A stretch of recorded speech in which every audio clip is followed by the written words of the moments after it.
Hello everyone, I am Hafsa Khan and in this video we are going to study about ANDA, that is abbreviated New Drug Application. So generic drug applications are referred to as ANDA.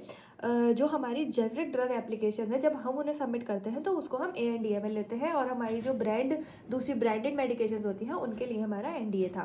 Pharmaceutical companies must admit ANDAs and receive FDAs before approval before marketing new generic drugs according to 21 CFR.314.105D. ठीक है. अगर एक बार ANDA approve हो जाता है तो applicant जो है वो मैन्युफैक्चर कर सकता है ड्रग जो कि सेफ है, इफेक्टिव है और कंपैरेटिवली लो कॉस्ट पे है. ओके. अब ये जो एब्रीविएटेड टर्म है हम क्यों यूज़ करते हैं? It is used as do not require to include the pre clinical and clinical data to establish the safety and efficacy. ये हम एब्रीविएटेड टर्म इसलिए यूज़ कर रहे हैं क्योंकि अब इनको दोबारा से अपनी प्री क्लिनिकल और क्लिनिकल डेटा देने की कोई ज़रूरत नहीं है. क्यों? क्योंकि ये एक जेनरिक ड्रग बनने वाली है. इसका सारी चीज़ें जो सेफ्टी एफिकेसी पहले ही प्रूफ हो चुकी है. Okay. And it must scientifically demonstrate bioequivalence to innovator brand name of a drug. और हमारी बायो इक्विवेलेंस क्या होती है? ये सबसे इंपॉर्टेंट कॉन्सेप्ट है ANDA का.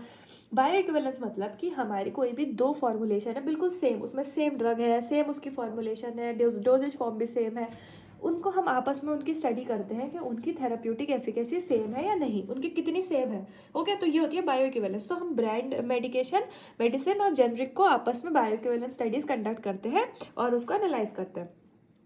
Format and content of ANDA.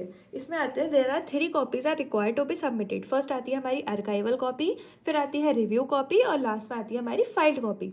इसमें हम क्या क्या देखते हैं? एप्लीकेशन फॉर्म आता है, table of contents, basis of ANDA submission, फिर आते हैं हमारी conditions of use, active ingredients, route of administration, हमारी डोजेज फॉर्म और उसकी स्ट्रेंथ, बायो इक्विवेलेंस और बायो अवेलेबिलिटी स्टडीज़, फिर आती है हमारी labelling, CMC, samples, patent certification, financial certification और उसके अलावा कुछ भी अगर इन्फॉर्मेशन है तो वो भी इसमें ऐड ऑन हो जाती है. ये एक डायग्रामेटिक रिप्रेजेंटेशन है for ANDA abbreviated new drug application. सबसे पहले हमारा जो एप्लीकेंट है वो ANDA फाइल करता है. अगर वो एक्सेप्ट हो जाता है तो रिव्यू करता है CDER, और अगर एक्सेप्ट नहीं होता है तो वो मतलब उसका रिव्यू रिफ्यूज़ हो जाती है उसकी एप्लीकेशन और वो दोबारा से उसको फाइल करनी होती है. अब हमारा जो CDER है वो हमारी bioequivalence review, request for plant inspection, chemistry, micro review, labelling review, ये सारे रिव्यूज़ करता है.